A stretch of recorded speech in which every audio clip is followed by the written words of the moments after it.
Bom dia, irmãos. Hoje é dia da gente meditar no capítulo 9 do livro de Ezequiel. É um capítulo que também, dando continuidade ao capítulo 8, vai trazer um pouco mais de informação acerca do castigo de Jerusalém, da parte de Deus por conta do seu pecado. E ele inicia falando sobre homens armados que invadiriam Jerusalém, e esses homens armados figuram, né? Eles representam o exército babilônico que iria invadir a cidade. Mas que entre esses homens, né, o texto fala que entre esses homens viria um homem vestido de linho, com estojo e escrevedor à cintura, né? Com certeza na intenção de talvez fazer um relatório de tudo que acontece, ele traz esse material escrevente aí na cintura.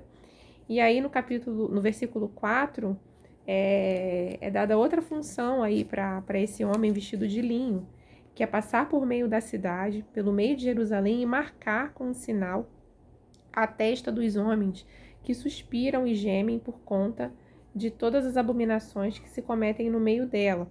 E aí mais para frente, lá no versículo 9, a gente vai ver que o clamor do povo, né, enquanto ele sofre o castigo que é a invasão do exército, ele diz, né, que o Senhor abandonou a terra, o Senhor não nos vê, como se fosse um ato de reclamação, não sei.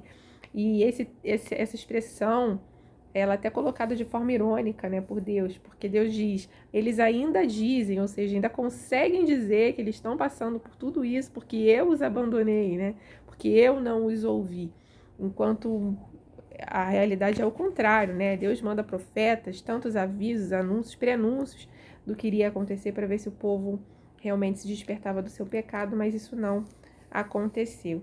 E aí a gente faz uma reflexão sobre o pecado tá aí, né?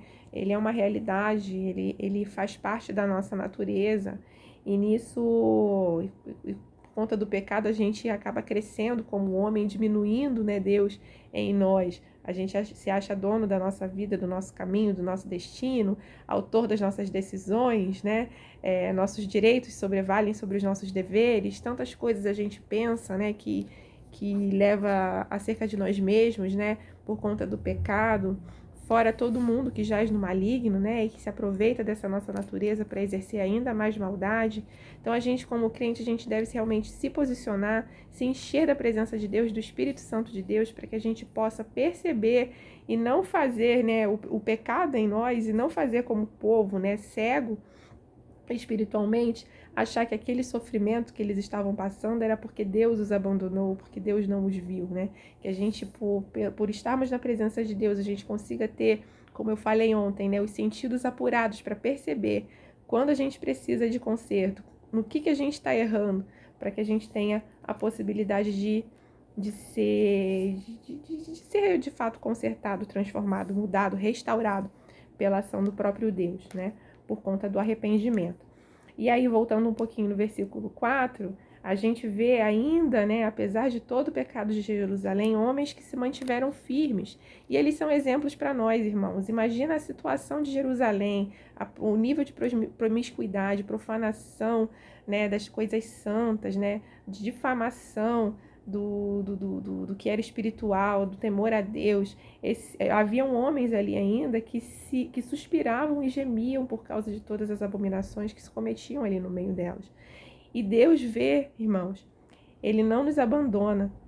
A gente precisa realmente chorar pelo pecado, chorar, suspirar, gemer pelos erros da igreja, pelos nossos próprios erros, pela nossa vida, começar por nós, né?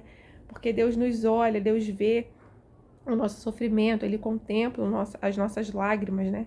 E Ele não nos abandona, Ele sempre retribui, Ele nos abençoa. A gente vê, né, que muitas vezes os ímpios sobressaem sobre os santos, né? Mas a gente tem um salmo que fala sobre o final dos ímpios e a recompensa dos santos. A gente não pode olhar para esse texto com um ar soberbo, a gente sempre precisa buscar que todos sejam salvos, né? Pela pregação do Evangelho, trabalho de Deus, mas nós somos instrumentos nessa obra, né? Mas a gente precisa se alegrar, porque a gente sabe que apesar das dificuldades, apesar do sofrimento que acontece nas nossas vidas por conta do pecado, Deus não nos abandona, Deus irá nos retribuir, irá nos recompensar.